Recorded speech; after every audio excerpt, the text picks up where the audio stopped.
Chapter 17. Breathing and Exchange of Gases. As you have read earlier, oxygen is utilized by the organisms indirectly to break down the simple molecules like glucose, amino acids, fatty acids, etc. to derive energy to perform various activities. Carbon dioxide, which is harmful, is also released during the above catabolic reactions. It is therefore evident that O2 has to be continuously provided to the cells and carbon dioxide produced by the cells have to be released out. This process of exchange of oxygen from the atmosphere with carbon dioxide produced by the cells is called breathing, commonly known as respiration. Place your hands on your chest. You can feel the chest moving up and down. You know that it is due to the breathing. How do we breathe? The respiratory organs and the mechanism of breathing are described in the following sections of this chapter. Respiratory organs. Mechanisms of breathing vary among different groups of animals and depending mainly on their habitats and the level of organization. Lower invertebrates like sponges, coelentrates, flatworms, etc. exchange oxygen with carbon dioxide by simple diffusion over the entire body surface. Earthworms use their moist cuticle and insects have a network of tubes, tracheal tubes, to transport atmospheric air within the body. Special vascularized structures called gills, branchial respiration, are used by most of the aquatic arthropods and molluscans, whereas vascularized bags called lungs, pulmonary respiration, are used by the terrestrial forms for the exchange of gases. Among vertebrates, fishes use gills, whereas amphibians, reptiles, birds and mammals respire through lungs. Amphibians like frogs can respire through their moist skin, cutaneous respiration also. Human respiratory system. We have a pair of external nostrils opening above the upper lips. It leads to the nasal chamber through the nasal passage. The nasal chamber opens into the pharynx, a portion of which is the common passage for food and air. The pharynx opens through the larynx region into the trachea. Larynx is a cartilaginous box which helps in sound production and hence is also called as the sound box. During swallowing, glottis can be covered by a thin elastic cartilaginous flap called epiglottis to prevent the entry of food into the larynx. Trachea is a straight tube extending up to the mid-thoracic cavity which divides at the level of the fifth thoracic vertebrae into the right and the left primary bronchi. Each bronchi undergoes repeated divisions to form the secondary and the tertiary bronchi and bronchioles, ending up in very thin terminal bronchioles. The trachea, primary, secondary and tertiary bronchi and initial bronchioles are supported by incomplete cartilaginous rings. Each terminal bronchiole gives rise to a number of very thin, irregular walled and vascularized bag-like structures called alveoli. The branching network of bronchi, bronchioles and alveoli comprise the lungs. We have two lungs which are covered by a double-layered pleura with pleural fluid between them. It reduces friction on the lung surface. The outer pleural membrane is in close contact with the thoracic lining, whereas the inner pleural membrane is in contact with the lung surface. The part starting with the external nostrils up to the terminal bronchioles constitute the conducting part, whereas the alveoli and their ducts form the respiratory or the exchange part of the respiratory system. The conducting part transports the atmospheric air to the alveoli, clears it from foreign particles, humidifies and also brings the air to body temperature. Exchange part is the site of actual diffusion of the oxygen and carbon dioxide between the blood and the atmospheric air. The lungs are situated in the thoracic chamber, which is anatomically an airtight chamber. The thoracic chamber is formed dorsally by the vertebral column, ventrally by the sternum, laterally by the ribs, and on the lower side by the dome-shaped diaphragm.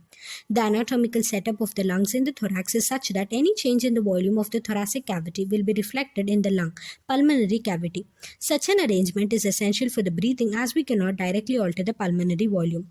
Respiration involves the following steps. 1. Breathing or pulmonary ventilation, by which atmospheric air is drawn in and carbon dioxide rich alveolar air is released out. 2. Diffusion of the gases, carbon dioxide and oxygen, across the alveolar membrane.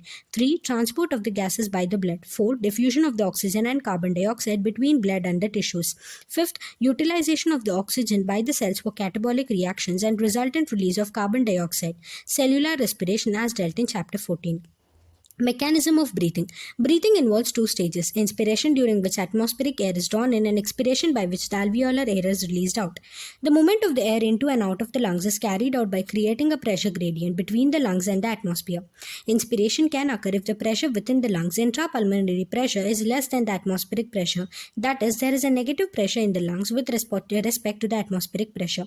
Similarly, expiration takes place when the intrapulmonary pressure is higher than the atmospheric pressure. The diaphragm and a specialized set of muscles, external and internal intercostals between the ribs, help in generation of such gradients. Inspiration is initiated by the contraction of the diaphragm, which increases the volume of the thoracic chamber in the anterior posterior axis. The contraction of the external intercostal muscles lifts up the ribs and the sternum, causing an increase in the volume of the thoracic chamber in the dorsoventral axis. The overall increase in the thoracic volume causes a similar increase in the pulmonary volume. An increase in the pulmonary volume decreases the intrapulmonary pressure to less than that of atmospheric pressure, which forces the air from outside to move into the lungs. That is inspiration. Relaxation of the diaphragm and the intercostal muscles returns the diaphragm and the sternum to their normal positions and reduces the thoracic volume and thereby the pulmonary volume. This leads to an increase in the intrapulmonary pressure to slightly above the atmospheric pressure, causing an expulsion of the air from the lungs, that is expiration. We have the ability to increase the strength of the inspiration and expiration with the help of additional muscles in the abdomen. On an average, a healthy human breathes 12 to 16 times per minute. The volume of the air involved in the breathing movements can be estimated by using a spirometer, which helps in clinical assessment of the pulmonary functions. Respiratory volumes and capacities. Tidal volume, TV. Volume of the air inspired or expired during a normal respiration. It is approximately 500 ml. That is, a healthy man can inspire or expire approximately 6,000 to 8,000 milliliter of air per minute. Inspiratory reserve volume, IRV. Additional volume of air a person can inspire by a forcible inspiration. This averages to 2,500 ml to 3,000 ml.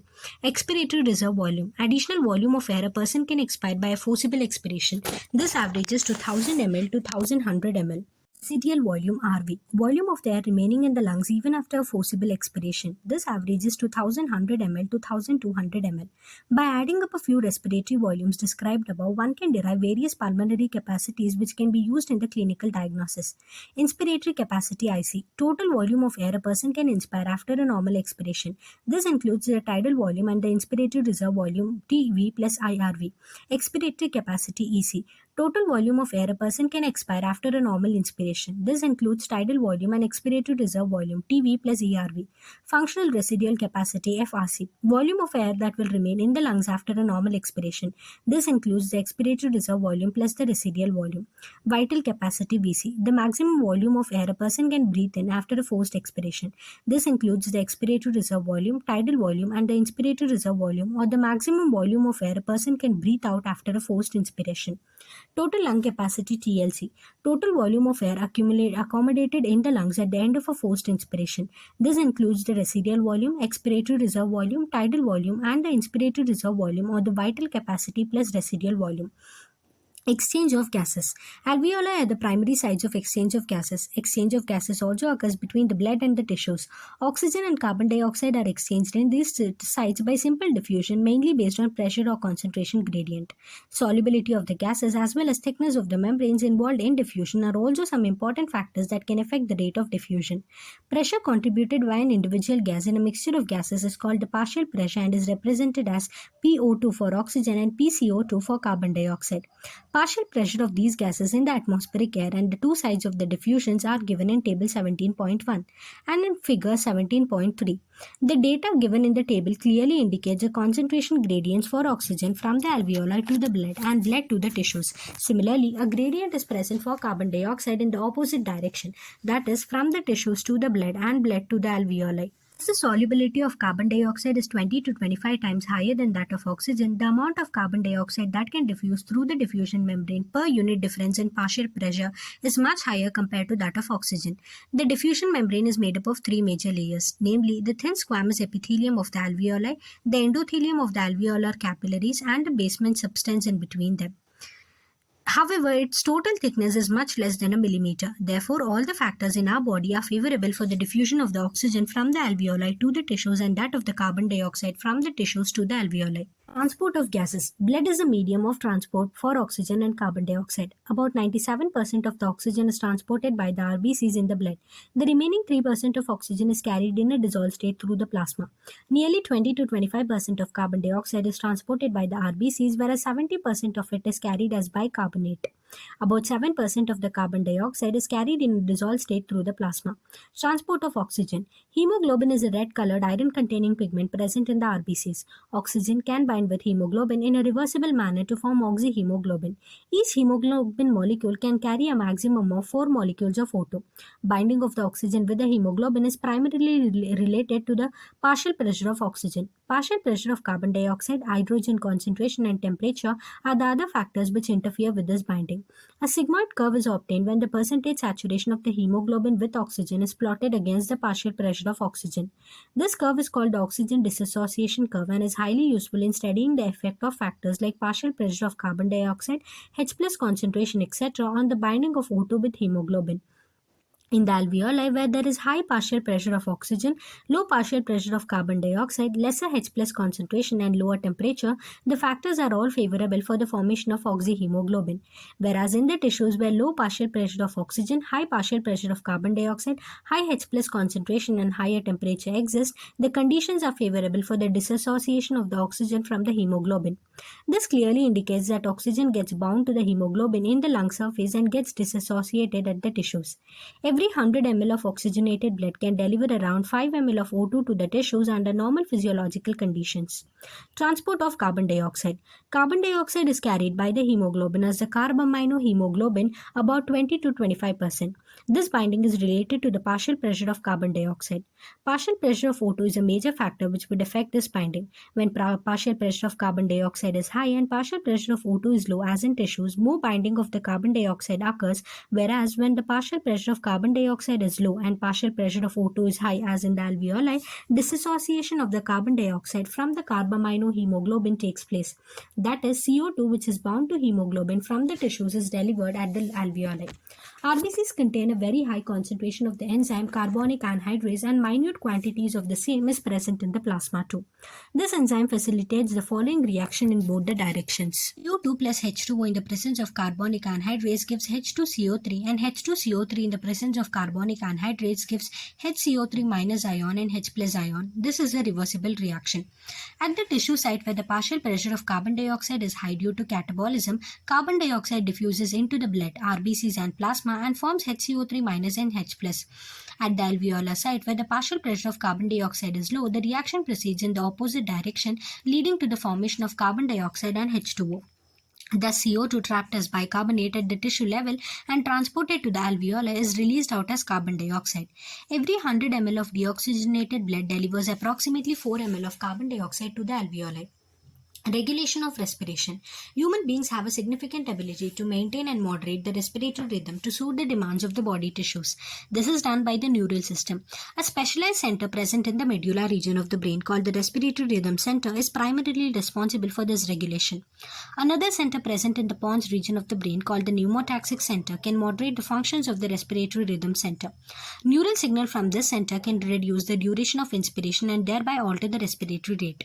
A chemosensitive area is situated adjacent to the rhythm center, which is highly sensitive to carbon dioxide and hydrogen ions.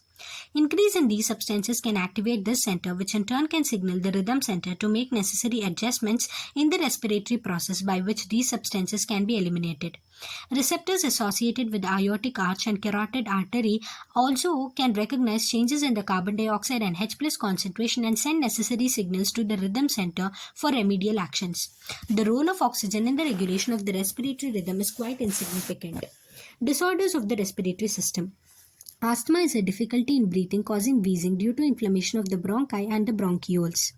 Emphysema is a chronic disorder in which the alveolar walls are damaged, due to which respiratory surface is decreased.